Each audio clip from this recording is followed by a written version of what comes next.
ನಡು ರಸ್ತೆಯಲ್ಲೇ ಲಾವಣ್ಯ ಕೊಲೆ ಪ್ರಕರಣ ನ್ಯಾಯಕ್ಕಾಗಿ ಬೀದಿಗಿಳಿದಿರುವಂತ ನವಸಹಜ ಸಮುದಾಯ. ಆರೋಪಿಗೆ ಗಲ್ಲು ಶಿಕ್ಷೆ ಆಗಬೇಕು, ಗಲ್ಲು ಶಿಕ್ಷೆನ ಕೊಡಬೇಕು ಅಂತ ಇವತ್ತು ಪ್ರತಿಭಟನೆಗೆ ಇಳಿದಿದ್ದಾರೆ. ಮಂಗಳೂರಿನ ಕ್ಲಾಕ್ ಟವರ್ ಎದುರು ಪ್ರತಿಭಟನೆ ಇದು. ದಕ್ಷಿಣ ಕನ್ನಡ ಜಿಲ್ಲಾ ಎಸ್ಪಿ ಕಚೇರಿಗೆ ಮನವಿಯನ್ನು ಕೂಡ ಸಲ್ಲಿಸಿದ್ದಾರೆ. ಆರೋಪಿ ಚೇತನ್ಗೆ ಗಲ್ಲು ಶಿಕ್ಷೆ ವಿಧಿಸುವಂತೆ ಆಗ್ರಹ ಕೂಡ ಮಾಡ್ತಾ ಇದ್ದಾರೆ.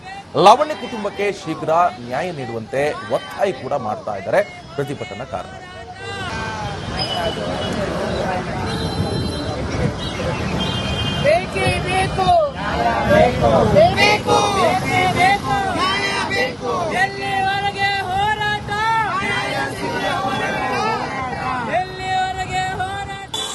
ಏನೊಂದು 16 ತಾರೀಕಿಗೆ ಒಂದು ಅಮಾಯಕ ಹೆಣ್ಣಿನ ಹತ್ಯೆ ಆಗಿದೆಯಾ, ಹತ್ಯೆ ಮಾಡಿದಂತ ಯಾವ್ದು ವ್ಯಕ್ತಿ ಯಾರೇ ಆಗ್ಲಿ ಈಗಾಗಲೇ ಬಂಧಿಸಿದಾರಂತೆ. ಅವನೆಲ್ಲ ಹಾಸ್ಪಿಟಲ್ ಇದ್ದಾನಂತೆ. ಅವನಿಗೆ ಕೂಡಲೇ ಕಠಿಣ ಶಿಕ್ಷೆ ಕೊಡ್ಬೇಕಂತ ನಾವೆಲ್ಲ ಆಗ್ರಹಿಸಿದ್ದೇವೆ. ಹಾಗೆ ನಾವು ನಮ್ಮ ಗೃಹ ಮಂತ್ರಿ ಕೂಡ ಆಗ್ರಹಿಸ್ತೇವೆ. ಏನು ಅವನಿಗೆ ಈ ರೀತಿ ಒಂದು ಮಾಡಿದಾನ, ಒಂದು ಹತ್ಯೆ ಮಾಡಿದ ವ್ಯಕ್ತಿಗೆ ಖಂಡಿತವಾಗ್ಲೂ ಗಲ್ಲು ಶಿಕ್ಷೆ ಏರಿಸಬೇಕಾದ ಕಠಿಣ ಶಿಕ್ಷೆ ಕೊಡ್ಬೇಕಂತ ನಾವೆಲ್ಲರೂ ಆಗ್ರಹಿಸಿದ್ದೇವೆ. ನಾವು ಪ್ರತಿಭಟನೆ ಮಾಡಿದ ಮೇಲೆ SP ಅವರು ಮೀಟ್ ಆಗ್ತೇವೆ, ಮತ್ತೆ ಕಮಿಷನರ್ ಮೀಟ್ ಆಗಿ ಅವ್ರಿಗೆ ಮನವಿ ಕೂಡ ಕೊಡ್ತೇವೆ.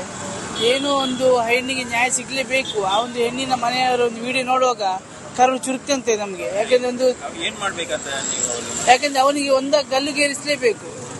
ಎಲ್ಲ ಅಮಾಯಕ ಒಂದು ಹೆಣ್ಣಿನ ಹತ್ಯೆ ಮಾಡಿದವನಿಗೆ ಸಾರ್ವಜನಿಕ ಮುಂದೆ ಗಲ್ಲುಗೇರಿಸಬೇಕು ಅವನನ್ನು. ಅದೇ ನಮ್ಮ ಆಗ್ರಹ. SP ಅವರು ಮನವಿ ಕೊಡ್ತಿದೆ SP ಅವರಿಗೆ. ನಡು ರಸ್ತೆಯಲ್ಲೇ ಲಾವಣ್ಯ ಕೊಲೆ ಪ್ರಕರಣ ನ್ಯಾಯಕ್ಕಾಗಿ ಬೀದಿಗಿಳಿದಿರುವಂತ ನವಸಹಜ ಸಮುದಾಯ. ಆರೋಪಿಗೆ ಗಲ್ಲು ಶಿಕ್ಷೆ ಆಗಬೇಕು, ಗಲ್ಲು ಶಿಕ್ಷೆನ ಕೊಡಬೇಕು ಅಂತ ಇವತ್ತು ಪ್ರತಿಭಟನೆಗೆ ಇಳಿದಿದ್ದಾರೆ. ಮಂಗಳೂರಿನ ಕ್ಲಾಕ್ ಟವರ್ ಎದುರು ಪ್ರತಿಭಟನೆ ಇದು. ದಕ್ಷಿಣ ಕನ್ನಡ ಜಿಲ್ಲಾ SP ಕಚೇರಿಗೆ ಮನವಿಯನ್ನು ಕೂಡ ಸಲ್ಲಿಸಿದ್ದಾರೆ. ಆರೋಪಿ ಚೇತನ್ಗೆ ಗಲ್ಲು ಶಿಕ್ಷೆ ವಿಧಿಸುವಂತೆ ಆಗ್ರಹ ಕೂಡ ಮಾಡ್ತಾ ಇದ್ದಾರೆ. ಲಾವಣ್ಯ ಕುಟುಂಬಕ್ಕೆ ಶೀಘ್ರ ನ್ಯಾಯ ನೀಡುವಂತೆ ಒತ್ತಾಯ ಕೂಡ ಮಾಡ್ತಾ ಇದ್ದಾರೆ ಪ್ರತಿಭಟನಾಕಾರರು.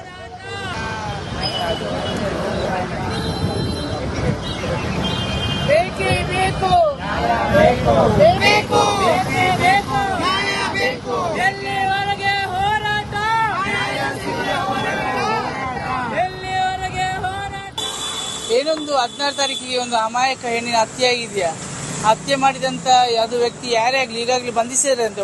ಅವನೆಲ್ಲ ಹಾಸ್ಪಿಟಲ್ ಇದ್ದಾನಂತೆ. ಅವನಿಗೆ ಕೂಡಲೇ ಕಠಿಣ ಶಿಕ್ಷೆ ಕೊಡ್ಬೇಕಂತ ನಾವೆಲ್ಲ ಆಗ್ರಹಿಸಿದ್ದೇವೆ. ಹಾಗೆ ನಾವು ನಮ್ಮ ಗೃಹ ಮಂತ್ರಿ ಕೂಡ ಆಗ್ರಹಿಸ್ತೇವೆ.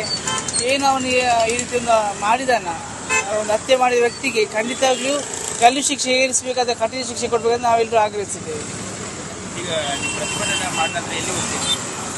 ನಾವು ಪ್ರತಿಭಟನೆ ಮಾಡಿದ ಮೇಲೆ SP ಅವರು ಮೀಟ್ ಆಗ್ತೇವೆ, ಮತ್ತೆ ಕಮಿಷನರ್ ಮೀಟ್ ಆಗಿ ಅವ್ರಿಗೆ ಮನವಿ ಕೂಡ ಕೊಡ್ತೇವೆ.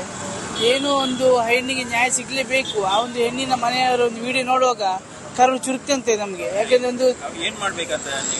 ಯಾಕಂದ್ರೆ ಅವನಿಗೆ ಗಲ್ಲುಗೇರಿಸಲೇಬೇಕು. ಎಲ್ಲ ಅಮಾಯಕ ಒಂದು ಹೆಣ್ಣಿನ ಹತ್ಯೆ ಮಾಡಿದವನಿಗೆ ಸಾರ್ವಜನಿಕ ಮುಂದೆ ಗಲ್ಲುಗೇರಿಸಬೇಕು ಅವನನ್ನು. ಅದೇ ನಮ್ಮ ಆಗ್ರಹ. SP ಅವರು ಮನವಿ ಕೊಡ್ತಿದೆ SP ಅವರಿಗೆ.